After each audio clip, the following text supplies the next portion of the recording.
ar, a Rádio Sintel, a melhor programação da sua rádio web. Olá pessoal, estamos iniciando o nosso programa aqui na Rádio Sintel, microfone ligado, nessa sexta-feira, dia 31 de janeiro de 2020. A edição de número 133 do nosso programa está no ar. Hoje nós vamos falar sobre a campanha nacional Janeiro Branco.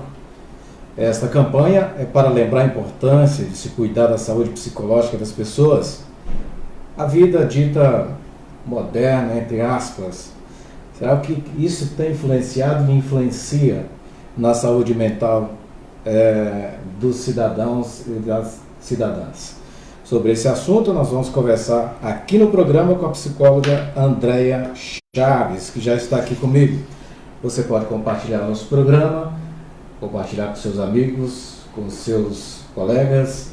Um abraço para você que está acompanhando a gente aqui em Brasília, você que está fora da capital federal, mas que sempre acompanha o nosso programa. Lembrando que nosso programa vai estar sendo transmitido pelo canal 12 da NET DF, TV comunitária, né? A TV a cabo, pelas redes sociais também da TV comunitária. No sábado esse programa vai ser reprisado às 20 horas e 30 minutos, no domingo a 0 hora e 30 minutos, segunda-feira às 0 hora, terça-feira às 23 horas e 30 minutos, na quarta-feira às 8h30, na quinta-feira às 21h30 e na sexta-feira às 1 hora da manhã. Muitíssimo obrigado a toda a equipe da TV Comunitária que está com a gente nesta programação. Doutora Andréia Chaves, seja bem-vinda ao nosso programa. Muito obrigado por aceitar o nosso convite para conversar sobre um assunto muito bacana, que é o Janeiro Branco. Muito obrigada a vocês pelo convite, né? É uma honra sempre falar um pouco sobre saúde mental. Legal. Como é que surgiu essa data, esse mês de Janeiro Branco, doutora Andréia, para a gente começar essa nossa conversa? A campanha Janeiro Branco ela foi criada em 2014 pelo psicólogo Leonardo Abraão, é um psicólogo de Uberlândia. A ideia é fazer com que nesse mês a gente reflita um pouco sobre saúde mental, e refletindo sobre saúde mental a gente pode evitar os transtornos psíquicos, né? A ideia é essa. E se eu estiver sofrendo de algum transtorno, liberar para as pessoas, né, conhecimentos para que elas possam se cuidar. Nós podemos dizer que o Janeiro Branco começou em 2014, né? Isso, é recente. É recente. Quais os resultados dessa campanha nesses poucos anos de existência? É possível a gente mensurar isso? A gente tem visto a ampliação das ações de psicoeducação, que é uma coisa que nós falhávamos muito, até enquanto psicólogos, enquanto organização de classe, né? Porque a psicoeducação, na verdade, ela devia vir do jardim de infância, porque a gente aprende várias coisas, mas temos muita dificuldade de lidar com as nossas emoções. Então, a campanha, eu acho que ela avançou muito em clarificar as pessoas sobre psicoeducação, educar as pessoas sobre saúde mental, tirar um pouco o senso comum sobre os adoecimentos psíquicos e orientar as pessoas sobre formas protetivas de cuidar da sua saúde mental. Esse é o objetivo maior da campanha e eu acredito que ele tem atingido aí grandes resultados. Domingo agora eu acabei de chegar de Fernando de Noronha, onde a gente foi fazer uma ação de Janeiro Branco, num dos lugares mais desejados do nosso país, né, e visitado internacionalmente. Então a campanha ela está alcançando lugares que nós nem imaginávamos enquanto psicólogos. Tamanha a importância de se falar sobre saúde mental. Poxa, a sociedade ainda deixa isso um pouco de lado, essa questão da saúde mental? Que quando você desestrutura o seu psicológico, isso tem um reflexo imediato, a médio e longo prazo na sua vida, tanto vida profissional como vida pessoal. Na verdade, a Organização Mundial de Saúde, ela diz que a saúde mental ela é um pilar da qualidade de vida, ou seja, como um pilar, ela dá sustentação para a sua vida. Ainda hoje, a gente percebe uma resistência das pessoas de falar sobre saúde mental. Mas eu, particularmente, né, como uma profissional da área, eu vejo um avanço. A própria campanha Janeiro Branco, o próprio fato de nós estarmos aí em redes nacionais, em grandes veículos de comunicação falando sobre saúde mental. Então eu acho que nos últimos 5, 6 anos a gente teve um avanço sim em falar sobre saúde mental, mas ainda não é o necessário. Porque além de falar, as políticas públicas de saúde mental elas precisam melhorar. Eu acredito que futuramente, assim como hoje a gente tem tratamentos para HIV, políticas de educação, prevenção e tratamento, a gente também vai ter para a saúde mental. Porque hoje a depressão é a doença que mais incapacita pessoas em idade laboral no mundo, não é só aqui no Brasil. Sei. Como é? A senhora tocou no assunto que eu acho fundamental, que é essa questão das políticas públicas. A senhora, qual é a opinião da senhora? Ainda está faltando muita coisa e como poderia, por exemplo, o Ministério da Saúde, em conjunto com os conselhos regionais de psicologia e outras organizações da sociedade civil, poderiam se juntar nesse trabalho para fomentar, né, alavancar políticas públicas, já que esse é um problema que está afetando aí milhares e milhões de pessoas no mundo. Eu acho que as políticas públicas de saúde mental, elas não precisam muito ser ampliadas, né? E existem lugares que não tem, que as pessoas não têm acesso a psicólogo, não têm acesso a psiquiatra. E a saúde mental, ela é uma área que precisa ser tratada por especialistas. Ninguém vai num ginecologista quando está com na perna, vai no ortopedista. E aí saúde mental, todo mundo quer medicar, todo mundo quer dar um conselho, e é uma área muito tênue, né? Uma área muito fina, que requer muito cuidado. E tratamento de saúde mental é médio e longo prazo. Então, às vezes, o paciente não consegue ter acesso à medicação que ele precisa, e isso prejudica o tratamento. Então, eu acredito que sim. Tanto o Ministério da Saúde quanto os municípios, os governos locais, eles devem se unir para criar políticas públicas mais efetivas, para ampliar o acesso da população, no modo geral, aos serviços de saúde mental. E aí, para isso, ele vai precisar ampliar aí a compra de medicamentos, contratação de psiquiatra, de psicólogo, de especialistas em saúde mental. Ampliar as políticas públicas do CAPS, que hoje faz um trabalho belíssimo, né? Aqui em Brasília a gente tem lugares assim excelentes, mas que não conseguem atender a população inteira. Temos aí serviços multiprofissionais com assistente social, enfermeiro, que de fato olha esse ser humano na integridade. E é isso que a gente precisa para melhorar a saúde mental da população. Vamos falar um pouco também da questão da faixa etária, né? Como é que essa questão da saúde mental ela tem refletido, por exemplo, na criança, no adolescente, no jovem, não é? no idoso, enfim? Eu digo que saúde mental ela não faz distinção de pessoas e nem de faixas etárias. E nem de classe social. Nem de classe social, nem de gênero. Ela ataca todo mundo, literalmente, né?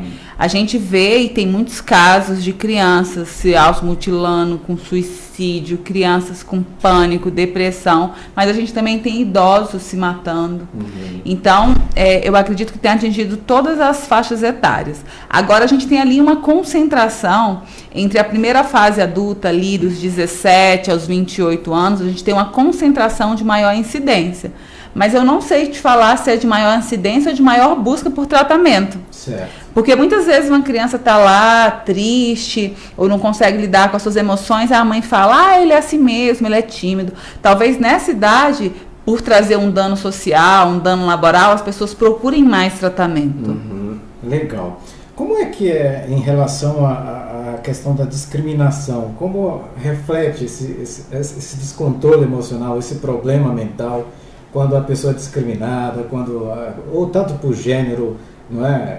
O homossexual, o negro, como é que isso se reflete? É possível a gente imaginar alguma coisa nesse sentido, doutora André? Eu acho que a discriminação com as pessoas que têm transtornos mentais, né, demandas psiquiátricas, elas vêm de todas as classes sociais. E às vezes vem da própria família, que fala, reage, seja forte, você é bonito, tenha fé. E isso não ajuda. Pelo contrário, isso faz com que a pessoa não busque tratamento ou então não consiga dar continuidade ao tratamento. E aí eu acho que cabe a nós, enquanto sociedade, legitimar as pessoas a ser quem elas são, inclusive com os seus sofrimentos. A grande questão é que os transtornos psiquiátricos, eles não são visíveis aos olhos. E as pessoas têm dificuldade de lidar com aquilo que elas não veem. E eu entendo que até por falta de informação mesmo, e por isso que o nosso apelo é para psicoeducar, é para clarificar as pessoas sobre o que é saúde mental. E isso pode começar na escola, inclusive. Sim, eu acho que existem algumas matérias que deveriam ser dadas lá na pré-escola. Saúde mental, educação financeira e primeiros socorros. Nós evitaríamos muitos caos da vida adulta. Legal então. Eu estou conversando aqui no programa com a doutora Andréia Chaves, que é psicóloga, mestre, né, em psicologia, e está conversando com a gente a respeito da saúde mental. Se você quiser fazer alguma pergunta, nós estamos aqui ao vivo, você pode formular sua pergunta e mandar para a gente. Eu sei que a senhora trabalha também na Secretaria de Saúde do Governo do Distrito Federal e é lotada no núcleo de saúde mental do SAMU. Isso. É isso? Conta um pouco para a gente da sua experiência nessa. Quando fala de SAMU, a gente já sabe que é o 192, né, o serviço de urgência e emergência aqui no Distrito Federal, e todo mundo conhece. Nós somos hoje a primeira equipe do Brasil a ter uma equipe de especialistas em saúde mental. Então, o SAMU-DF conta com uma equipe de especialistas em saúde mental. Nossa viatura é composta por psiquiatra, psicólogo, assistente social, enfermeira e condutor socorrista. Esse é um projeto novo no Brasil. Ele foi trazido de Portugal pelo nosso antigo diretor, Dr. Rafael Vinhal. E atualmente nós contamos com a primeira equipe de socorristas especialistas em saúde mental. Ou seja, no ano passado, eu conduzi a formação de uma turma de psicólogos e assistente social como socorristas. Então, nós somos a primeira equipe a ser treinada para tripular uma ambulância do SAMU no Brasil. E a ideia é ampliar esse serviço no Brasil inteiro. Por quê? Porque as demandas em saúde mental são uma demanda de urgência, sim.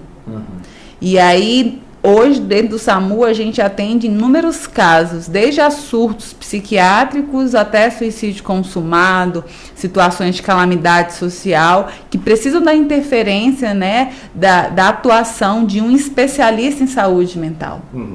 Quer dizer, isso no atendimento ao usuário do sistema. Sim. A pessoa que está passando por um problema, um risco, é acionado, o SAMU é acionado, vocês vão até... Trabalha também com a família? Vocês... Sim, é isso, né? Esse... Depende, assim, cada atendimento é um atendimento. Agora, a intervenção, 99% dos casos tem uma intervenção familiar, sim. Né? Quando a gente vai atender um paciente, a gente precisa orientar a família, dar encaminhamentos. Então, tem essa intervenção familiar, sim. E é por isso que a nossa equipe é uma equipe mais robusta, né, de profissionais, para que a gente possa atender esse ser na sua integralidade, biopsicossocial e espiritual. Ah, que beleza. Muito bom esse trabalho do SAMU. O SAMU que atua, né, no dia a dia, e a gente...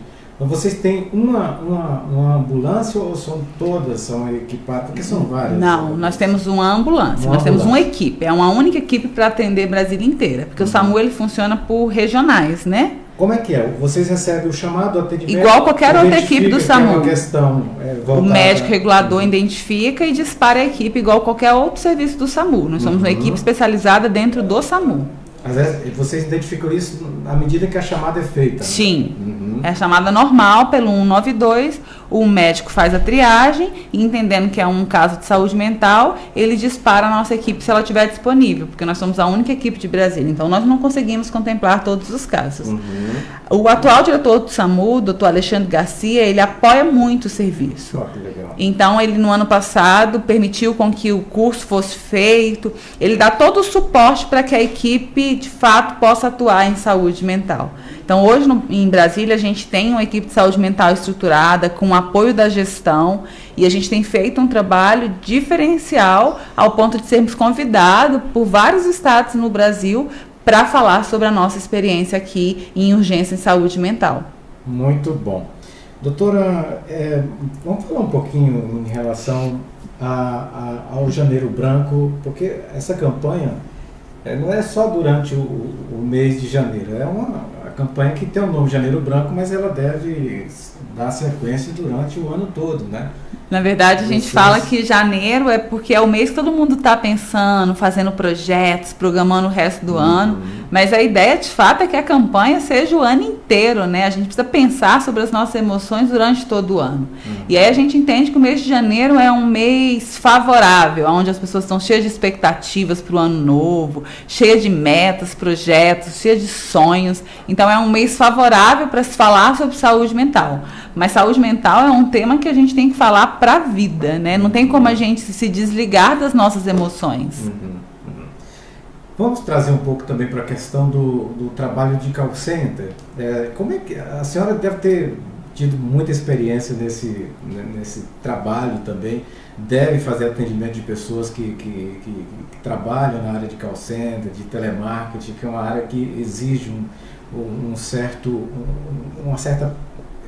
exige exercida uma certa pressão sobre os trabalhadores de call center, o pessoal que faz o teleatendimento. E esse público é um público jovem, né?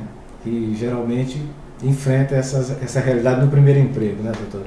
Eu não sei te falar sobre, especificamente sobre os operadores de call center, assim, se eles têm ou mais ou não atendimento, nunca li nenhuma pesquisa sobre, ou não me recordo de nenhum caso de ter atendido um operador que teve alguma crise em virtude do trabalho. O que acontece é que as pessoas têm muita baixa resistência à frustração.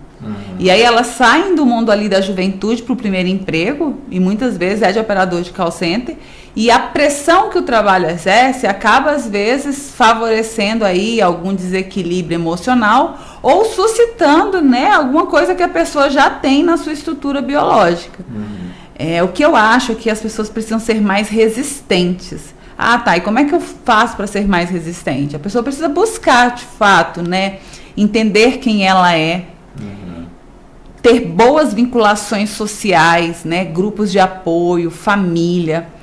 A religião, ela também atua como um fator protetivo no sentido de suscitar nas pessoas a fé, as expectativas de uma vida melhor, de um tempo melhor.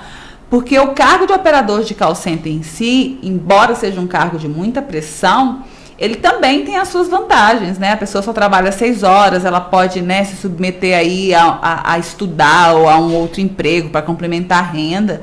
Então, olhar a vida de uma maneira mais ampla, né? O olhar amargo, ele de fato, né, intoxica o corpo.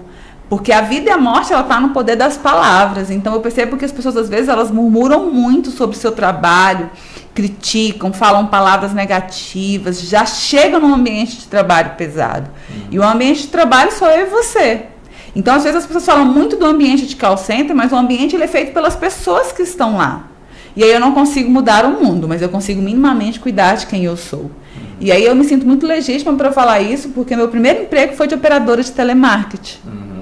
Eu trabalhei na época que tinha os serviços inteligentes da Brasil Telecom. Imagina, o povo ligava e instalava o Siga-me, quando a conta vinha alta, ligava louco para a Brasil Telecom. E rapidamente eu virei supervisora. E eu lembro que eu falava para meus atendentes, quando eles vinham chorando, o cliente me xingou, eu falava, ele nem te conhece, ele xingou um CNPJ, não foi você não. E aí eu acho que as empresas elas precisam investir em psicoeducação, eu sempre vou bater nisso, investir em treinamentos, investir em cuidado com esses operadores, mas os operadores também, em contrapartida, precisam investir num ambiente de trabalho mais salubre, mais cuidadoso com o outro, mais respeitoso com o outro. Mas a senhora falou do CNPJ, mas quem escuta a ligação é um ser humano. Como é que... Então, e aí... Esse conflito. Justamente, é um conflito. E eu preciso, de fato, entender quem eu sou. E ali, naquele momento, eu estou representando um CNPJ. Eu não estou representando a Andréia, pessoa física. Então, a pessoa não está me xingando, ela está xingando uma empresa. Mas a senhora acha que o trabalhador é fácil de fazer isso? Não é fácil. É por isso que as empresas precisam investir em psicoeducação. Até porque o público, né, de trabalhadores de call center são públicos muito jovens, pessoas no seu primeiro emprego. Então, tem que psicoeducar, criar técnicas de relaxamento, momentos de descompressão. Mas também tem questões que são individuais. E a pessoa leva para o ambiente de trabalho quem ela é também. Então, não dá para passar a fatura inteira para o ambiente ou para a empresa, porque eu também sou o ambiente, eu também sou a empresa. Eu fico imaginando, doutora, um trabalhador de call center que trabalha no 180, no Disque 180, no Disque 100, que lida com a questão da violência contra a mulher, etc e tal, e são jovens, né? 22 anos, lidando com determinadas ligações. As pessoas precisam ser treinadas. Eu vou sempre bater nisso. E a senhora acha que as empresas, elas se preocupam com isso? Nem o governo se preocupa com isso. Porque você imagina no SAMU também. A gente não tem viatura para disparar para a população inteira. Para a gente falar um sim, a gente fala vários nãos.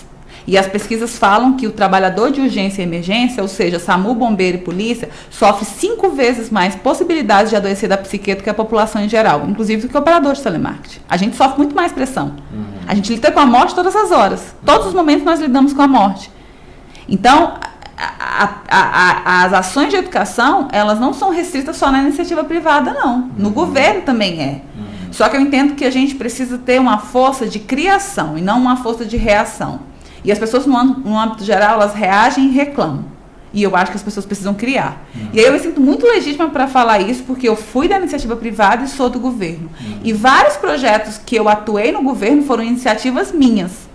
No SAMU eu criei um projeto chamando Cuidando de Quem Cuida, a saúde mental do servidor de urgência e emergência. Legal isso. De ver o sofrimento dos meus colegas e pensar que eu, enquanto psicóloga, posso fazer.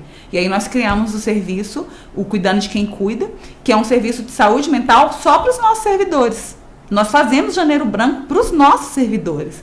Então eu acho que a criatividade ela precisa ser mais aguçada nas pessoas. E agora é claro que isso é um treino, e é por isso que as empresas precisam investir em ações de treinamento, de educação, de palestras. Eu acredito que uma palestra pode virar chaves, pode libertar o pensamento das pessoas. Agora precisa ter continuidade. Na psicologia organizacional, a gente fala do plano contínuo de desenvolvimento pessoal. E aí o que eu acho que o governo, a iniciativa privada precisa ter é um plano contínuo de desenvolver pessoas. Outro dia eu vi uma matéria, inclusive foi veiculada aqui em Brasília, em relação à saúde dos policiais militares.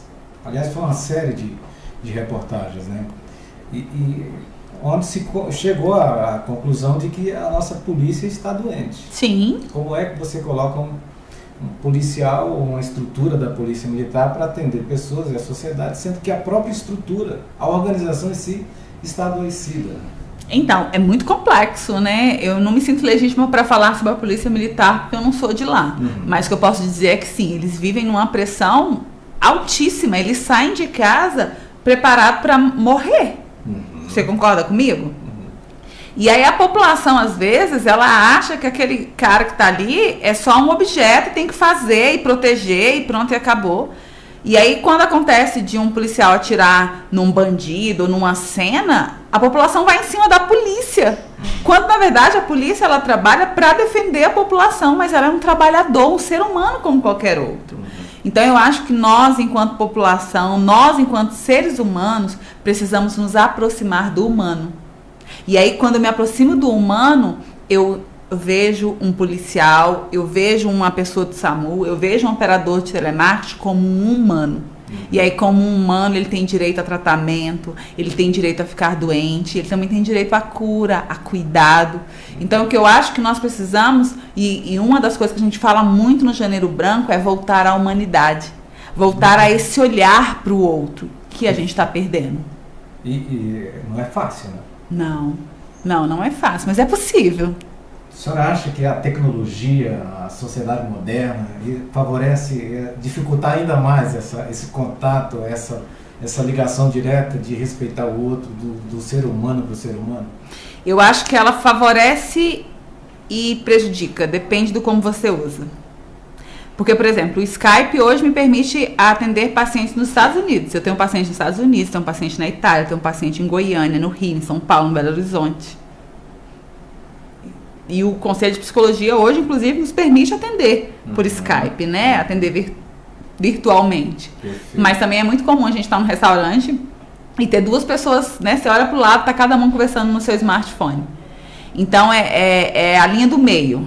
Ela é muito difícil de encontrar. Mas eu acho que a tecnologia, ela tanto favorece quanto prejudica. Agora, o que eu acho que rouba as pessoas no âmbito mais genérico é a desumanização. Então, eu começo a achar que Mulher Maravilha e Super-Homem tem em todos os lugares.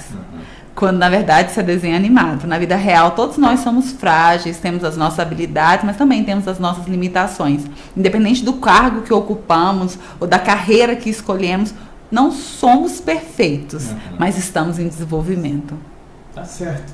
Eu estou conversando aqui com a doutora Andréa Chaves, que é psicóloga, e nós estamos falando sobre a campanha Janeiro Branco. Ela está falando hoje, o dia 31 de janeiro, é o último dia. A campanha não acaba aqui, ela prossegue, né? Quais as dicas que a senhora deixa para os nossos amigos internautas, doutora Andréa, de ter essa percepção de que quando uma pessoa, quando uma família está precisando de ajuda psicológica ou isso pode ser o vizinho, o amigo, ou pode ser alguém também da família que começa a entender e não achar que é frescura, né? Ah, essa é frescura, essa é a frescura do jovem, do adolescente.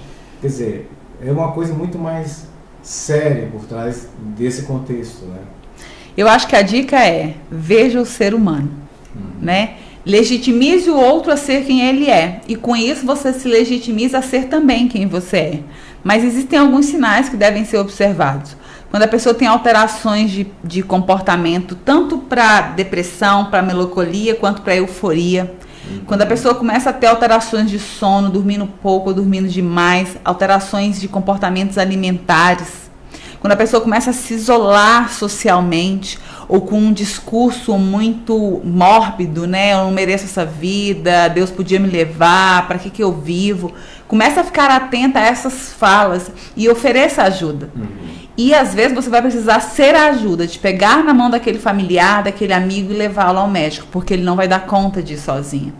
A gente escuta muito, mas eu já falei para ele ir no médico, ele não quis ir. Não é que ele não quis, ele não deu conta, ele está doente. Você nunca vai falar para uma pessoa que está com a perna quebrada, caída no chão, levanta, te anda e vai procurar um ortopedista. E aí com a saúde mental as pessoas acham que a pessoa tem que dar conta e às vezes ela não dá. Então vai você e leva ela num psicólogo, num psiquiatra, procura uma ajuda especializada. A gente tem aí os CAPs espalhados em Brasília que fazem um trabalho belíssimo e é um serviço de porta aberta, você não precisa de encaminhamento. É só você ir no início da manhã ou no início da tarde, é um serviço de porta aberta, você é acolhido, e aí dentro do contexto do CAPS, eles vão triar e encaminhar para os profissionais. Então, é importante você legitimar o outro a sofrer. Às vezes a pessoa está sofrendo por conta de um luto de um animal, às vezes está sofrendo por conta de um término de um relacionamento de 3 meses, só que nós não podemos classificar dor. Você pode chorar, só 3 meses você está chorando, está triste por isso? Ou, o cachorro morreu, você está triste? A gente não pode qualificar dor em percentual, né, do certo, errado, do pode ou do não pode sofrer. Nós precisamos aceitar o outro. Perfeito. E como as pessoas devem participar dessa campanha, né, os profissionais da área de psicologia, dessa campanha Janeiro Branco? Fazendo ações de psicoeducação no seu trabalho, na sua cidade, promovendo palestras, formulários, ações que visem estimular as pessoas a entender sobre saúde mental. Eu acho que eu vou sempre bater na tecla da educação, eu acredito muito nas ações de educação, no desenvolvimento de pessoas, na parte de treinamento. E aí eu acho que as empresas, os psicólogos, eles precisam usar das suas criatividades e promover ao longo do ano ações que visem o bem-estar emocional, porque a saúde mental é um pilar da qualidade de vida. Desestruturou a mente. Acabou. Desestruturou tudo. Acabou. E com saúde mental você consegue passar por uma crise financeira, por uma doença. A saúde mental ela é de fato, né, isso que vai nos gerar a vida. Que legal. E uma outra coisa que eu acho importante é essa questão de procurar o profissional, né? Ou alguém que observe, alguma pessoa que está passando por esse problema, indicar um profissional, e nunca aquela história de tentar encontrar uma solução com o vizinho, nada do Rivotril do coleguinha, né? Pois é. De tomar um remédio de alguém. A automedicação, inclusive, é terrível, né? Terrível, e modulação medicamentosa só quem pode fazer é médico. Depressão é uma doença, ela não é tratada por conselho, ela é tratada por profissionais de saúde. O transtorno de ansiedade é uma doença, esquizofrenia é uma doença, e a gente precisa entender que doença é tratada por profissional de saúde, não é pela vizinha, não é pelo colega. Mas eles também são muito importantes, porque as nossas relações sociais também são fatores protetivos para a nossa saúde mental. Perfeito. Eu conversei aqui no programa com a doutora Andréa Chaves, que conversou com a gente sobre o Janeiro Branco. A gente agradece muito a sua presença aqui com a gente, tirando essas dúvidas. E a senhora atende também, né, aqui em Brasília. Sim. Quem quiser divulgar o contato, fique à vontade. Muito obrigada, é um prazer para mim, né, estar nesse último dia do mês de janeiro falando, né, para tantas pessoas sobre saúde mental. Graças a Deus foi um mês bem puxado de trabalho, e se foi bem puxado de trabalho, foi multiplicado, né, em relação ao conhecimento de saúde mental. Então a gente pôde fazer muitas ações para multiplicar aí essas demandas de saúde mental. Eu atendo no Centro Médico Vitrium. Legal. Aqui em Brasília, na L2 Sul. E lá é o 4102-5401. Vocês produziram, inclusive, uma cartilha, né? Sim. Do Janeiro Branco, que tem informações assim legais, bem bacanas e de uma linguagem Sim, bem tem simples. muito material. Simples, Se der um Google, colocar Janeiro Branco, tem muito material disponível. O site do Janeiro Branco está incrível. A última gestão do Conselho de Psicologia, né? O Vitor e a Andressa produziram também um documento chamado Autoexame em Saúde Mental, que você também encontra, né? Que são algumas perguntas para você pensar um pouco e refletir sobre a sua saúde mental. Então a gente tem aí muito material disponível. É só usar com o cuidado que o material requer, porque não vale usar o autoexame de saúde mental e sair diagnosticando os outros, não. É um autoexame para você pensar sobre a sua saúde mental. E cada ser humano, cada situação é uma situação. É uma diferente, situação, nós que somos tem que ser seres analisada pelo profissional da área. Nós somos seres únicos, né? Deus, nas suas infinitas possibilidades, não fez nenhum de nós com DNA igual. Legal. Deixa o seu recado aqui para os nossos internautas. Deixa algumas dicas importantes. Cuide da sua saúde mental, porque quando eu cuido de mim, eu consigo cuidar do outro. Eu acredito que eu só posso levar alguém onde eu já fui primeiro, mas permito o outro também ser quem ele é. Entenda que Deus te fez um ser único, e como um ser único, você tem direito a cuidado, você tem direito a ser aceito do jeitinho que você é. Eu acho que nós estamos vivendo um período onde a performance tem trazido muitas questões e conflitos na identidade. Mas independente do que você faça, ou do que você vier a fazer, você já é alguém. E como um ser humano, você merece respeito e cuidado, assim como o seu próximo. Legal. Muito obrigado por ter vindo ao nosso nada. programa. Sucesso, foi uma honra. Sucesso aos trabalhadores lá do SAMU, que desempenham um papel muito importante na sociedade. Mas a população não pode esquecer que são trabalhadores, são Sim. seres humanos. Né? SAMU, polícia, bombeiros, somos todos humanos. Embora vestimos farda, mas aquilo dali não é fantasia de super-herói. Exatamente, não são super-homens nem super-mulheres. Mas amamos pessoas. O SAMU hoje, aí eu falo de propriedade, nós somos um serviço extremamente comprometido com a saúde. E é por isso que somos referência, né? E somos tão efetivos no que fazemos. Oh, que legal. Um abraço a todos os trabalhadores lá do SAMU, né? Do SAMU, que estão desempenhando esse trabalho tão belíssimo e tão essencial à sociedade brasileira e aqui em Brasília também. Estamos encerrando a edição de número 133 do nosso programa, mais de 2 anos no ar, levando informação, entretenimento e notícia aos nossos amigos internautas. Trabalhos técnicos de Michel Glauber, produção e apresentação de Walter Ferreira. A direção geral é do Brígido Ramos. Um abraço a todos. Obrigado, doutora Vanessa, Obrigada por ter vindo ao você. nosso programa. Até uma próxima oportunidade. Tchau, pessoal. Até a próxima oportunidade.